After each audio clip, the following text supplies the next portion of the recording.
Assalamualaikum warahmatullahi wabarakatuh. Perkenalkan, nama saya Hafiz Alaminuddin dari kelas 11 TOI 1. Di sini saya akan mencoba menjelaskan materi tentang lingkaran. Lingkaran adalah bangun datar yang dibentuk oleh titik-titik yang jaraknya sama dari satu titik di tengah. Titik tengah ini disebut pusat lingkaran, dan jarak dari pusat ke pinggir lingkaran disebut jari-jari. Selanjutnya, kita bahas bagian-bagian penting dari lingkaran. Yang pertama, ada pusat lingkaran. Pusat lingkaran adalah titik di tengah lingkaran yang jadi patokan semua titik lainnya. Lalu ada jari-jari, yaitu garis dari pusat ke tepi lingkaran. Semua jari-jari di dalam satu lingkaran panjangnya sama. Selanjutnya ada busur, yaitu garis lurus yang menghubungkan dua titik pada lingkaran. Kalau garis ini lewat pusat, namanya jadi diameter. Nah, diameter ini panjangnya 2 kali lipat dari jari-jari. Ada juga apotema, yaitu garis dari pusat ke tali busur yang tegak lurus atau membentuk sudut 90 derajat dengan tali busur tersebut. Lalu ada busur, yaitu bagian melengkung dari pinggir lingkaran. Busur biasanya pendek atau panjang, tergantung dari titik yang dihubungkannya. Kemudian ada sudut pusat, yaitu sudut yang dibentuk oleh dua jari-jari yang menghadap ke sebuah busur. Setelah itu ada sudut keliling, yaitu sudut yang terbentuk di tepi lingkaran dari dua garis yang menghubungkan tiga titik pada lingkaran. Selain itu, ada dua bagian penting lainnya, yaitu juring dan tembereng. Juring adalah daerah di dalam lingkaran yang dibatasi oleh dua buah jari-jari dan satu busur.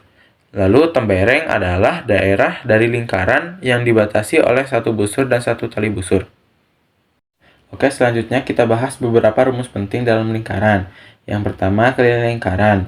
Keliling itu artinya panjang garis melingkar di sekeliling lingkaran. Rumusnya, keliling sama dengan 2 kali V kali R, atau bisa juga V kali D, di mana R adalah jari-jari dan D adalah diameter. Selanjutnya ada luas lingkaran, yaitu seluruh area yang ada di dalam lingkaran. Rumusnya adalah luas sama dengan V kali R kuadrat.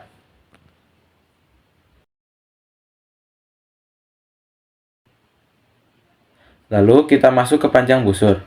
Busur itu bagian melengkung dari tepi lingkaran. Kalau kita mau menghitung panjang busurnya, rumusnya adalah panjang busur sama dengan θ per 360 derajat dikali 2 dikali V dikali R. Θ di sini adalah besar sudut pusat yang membentuk busur itu.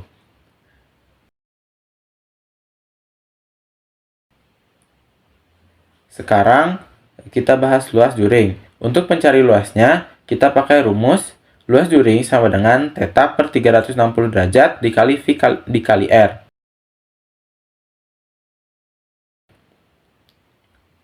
Dan terakhir, ada luas tembereng.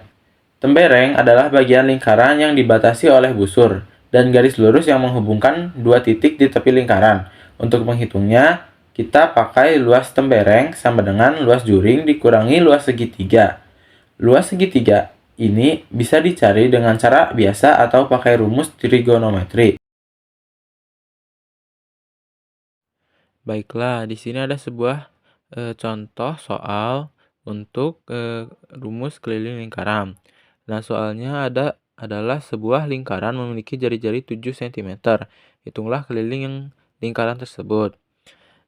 Kita ketahui rumus keliling lingkaran adalah 2 dikali pi dikali R. Maka keliling sama dengan 2 dikali pi. Karena di sini jari-jarinya berkelipatan 7, maka pi-nya kita menggunakan 22 per 7. Dikali R. R-nya adalah 7. Nah, di sini kita bisa coret. Lalu K sama dengan 2 dikali 22. K sama dengan 44. Baiklah, selanjutnya ada contoh soal untuk luas lingkaran. Di sini soalnya adalah hitunglah luas lingkaran yang memiliki jari-jari 10 cm. Nah, rumus luas lingkaran adalah L sama dengan pi kali R kuadrat. Nah, jadi karena di sini jarinya adalah bukan berkelipatan 7, maka pi-nya kita menggunakan 3,14 dikali R-nya adalah 10 cm, maka 10 kuadrat. L sama dengan 3,14 dikali 100. L sama dengan 314. Selanjutnya di sini ada contoh soal tentang panjang busur. Soalnya adalah sebuah lingkaran memiliki jari-jari 14 cm. Jika sudut pusatnya 60 derajat, berapa panjang busur yang dibentuk? Maka penyelesaiannya adalah panjang busur sama dengan theta. Theta ini adalah sudutnya. Jadi di sini sudutnya 60 derajat, maka 60 per 360 dikali 2. Karena di sini jari-jarinya berkelipatan 7, maka pi-nya kita menggunakan 22 per 7 dikali 14. Maka sama dengan, ini bisa dibagi 60 menjadi 1 per 6 dikali 2. Nah, karena di sini berkelipatan 7, maka bisa dicoret menjadi 2. Maka di sini kita tulis dikali 22 dikali 2 sama dengan 1 per 6 dikali 44 dikali 2 dengan 1 per 6 dikali 88 sama dengan 88 per 6. Maka hasilnya adalah 14,66. Baiklah, mungkin cukup sekian materi yang dapat saya sampaikan. Kurang lebihnya mohon maaf. Wassalamualaikum warahmatullahi wabarakatuh.